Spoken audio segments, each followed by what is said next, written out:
Hi, I'm Jenna with Tiny House Giant Journey. I'm here with Derek and his Cypress 18 that he built himself down here in New Orleans, Louisiana. Will you take us through it? Sure. Awesome.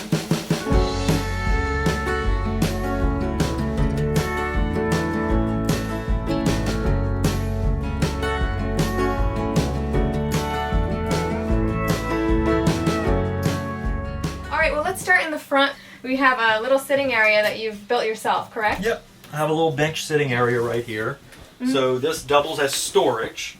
So it's storage as well as additional seating. I have my table right along here, so this will be 2 of the seats. I also have my reading nook. So with the reading nook and the bench, I'm able to have 4 people over for dinner pretty comfortably. Oh yeah, because this can move and it creates the 4-person seating. So this is pretty nice for dinner. Have 4 people. Then in addition to that, Oh, that stays pretty well without having to do anything. yeah. Here, I'll take that. In addition, if you lift this up,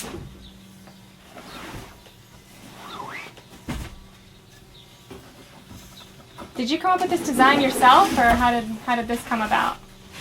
yeah, it's something I've seen on sailboats before. Because sailboats will often have a similar sitting area. Oh, and that latches right in there. Yep, so that'll fall in there. And you have a full-size guest bed. So Wow, when you go camping, it's really convenient. It's tight, but you can have 2 people sleep on here for a day or 2.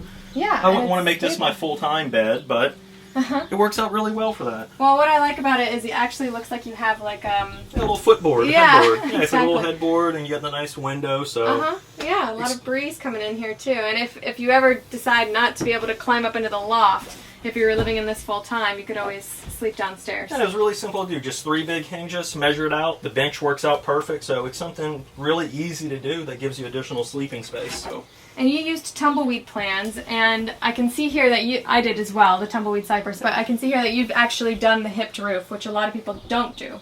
So, Correct. And how do you feel about your hipped roof? The hip roof is really pretty from the outside, and we can talk about that when we do the external walk around, but it added so much work. Yeah. I mean, I built it all myself, and with building it myself, I mean, that added 2 weeks of work. If you had to do it again. If I do it again, I'd go flat in a heartbeat. So. Yeah, so you don't have dormers up in your loft. I do not. What kind of bed do you fit up there? Is it So that's a queen-size bed. It's a special order foam mattress that I found. It's about 4.5 inches high. One of the things I didn't really think about was head height when I was doing it, so getting the thinner mattress was key. Yeah, definitely. So. Yeah, and your loft is pretty high, actually. If you wanted to, you could. I went a little higher with the loft than I should have. You wish you would have. I could have definitely lowered the loft. We feel the same way about ours, so it's funny. Well, before we move into the kitchen, he has a closet right here. And your electronic panel is in there as well. Yeah, my main breaker, and then my breakout is all in there. And I have storage. So it's a good bit of storage. Yeah, definitely. Originally, I was storing all work clothes, so it was perfect for that. So exactly. And then you've customized the rest of the tiny house different than the plans. Correct. This is the only part that was common to the plans. This and the sofa. Everything else is kind of my layout.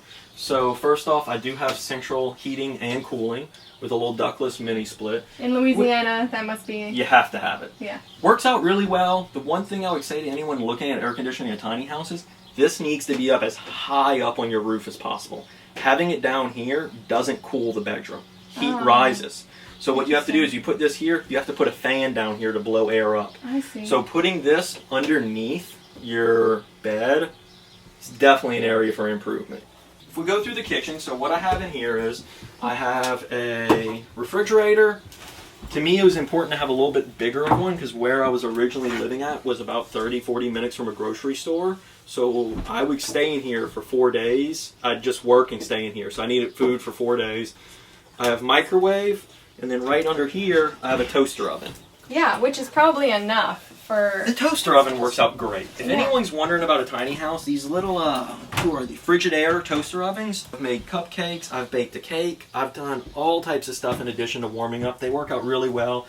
As far as stovetop cooking, I was using hot plates, which I don't have in here right now. So those worked out all right. Something I wish I would have done is put in natural gas. You were discussing another option. Yeah, an alcohol stove might be good for you, but you know, and I think you can put those away and bring them out. I know of a couple other tiny houses that have them. So yeah, maybe in the future it's something you can do. You have plenty of storage down here, it looks like. Yeah, you have plenty of storage. These are cheap Home Depot cabinets. They're really inexpensive. I'll be repainting them. I'm not thrilled with this color. I'll probably go to an eggshell. But it makes for plenty of storage. I mean, between all of these, there's so much storage. Because I have all of this. I have underneath there. I have underneath the refrigerator. That's where a big item could go. When people talk about storage, I don't feel like that's an issue with this at all. Yeah, and you have a full-size sink, which I think a lot of tiny houses, they have these little bar sinks, you know, which is unfortunate when you're trying to do a whole load of dishes. So this makes it a lot easier for you. The basin sink is awesome because you can do dishes. I've done clothes in here in a bench. Yeah. So, I mean, there's a lot of storage space. You can do small packs in it. It's really nice. This is another thing that I bought at Home Depot for like $100. I bought the whole assembly. And this is just storage down here? Yeah, this is just storage. Yeah. So, my bathroom, I used corrugated steel for the walls. I have a standard 32-inch shower basin. So, anyone that has a shower at home has the same size shower here. So, you can really, by putting your bathroom in this orientation with the house, you get a lot of room back here. And you don't encroach on the kitchen. One thing to show you, if you look up at the ceiling, I have polyurethane, the wood up here, for moisture. So that's why I have wood in the shower. If you don't polyurethane this at least once a year or so, you will get mold. Yeah, and you have a regular flush toilet. Yeah, I have traditional flush toilet, so nothing fancy there at all. And there's some storage above the toilet as well. So it's an 18-foot trailer. About how many square feet is that? 126 square feet, so not including the loft. Right, and you don't have dormers in your loft. There's no dormers, so if you look, I have just the traditional pitched.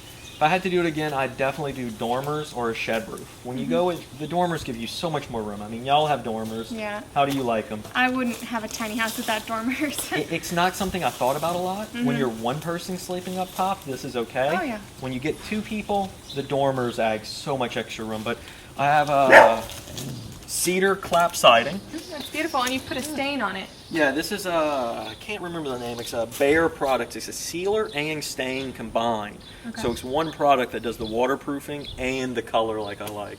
Yeah. How often do you have to redo that? Or do you have in New Orleans, I would redo it about every 2 years. Anywhere that's high humidity or high sun, you're going to have to do it more. But it's worked out really well. We're still on the original coat, and we're right at 2 years old. Great. So, yeah. Awesome. And then on the back of your trailer is where you have your utilities. Yeah, I have electrical hookup right here, and this is water inlet. I have sewage discharge on the other side. And then on the front of the house, I have my mini split, and then I have my tankless hot water heater and propane tank. Okay, well, thank you so much for taking us through your house. And, you know, next time you build a tiny house, I'd like to see that one too and see all the changes you've made. Sure. And you can see my next one as well. Excellent. All right, thanks, guys. We'll see you next time.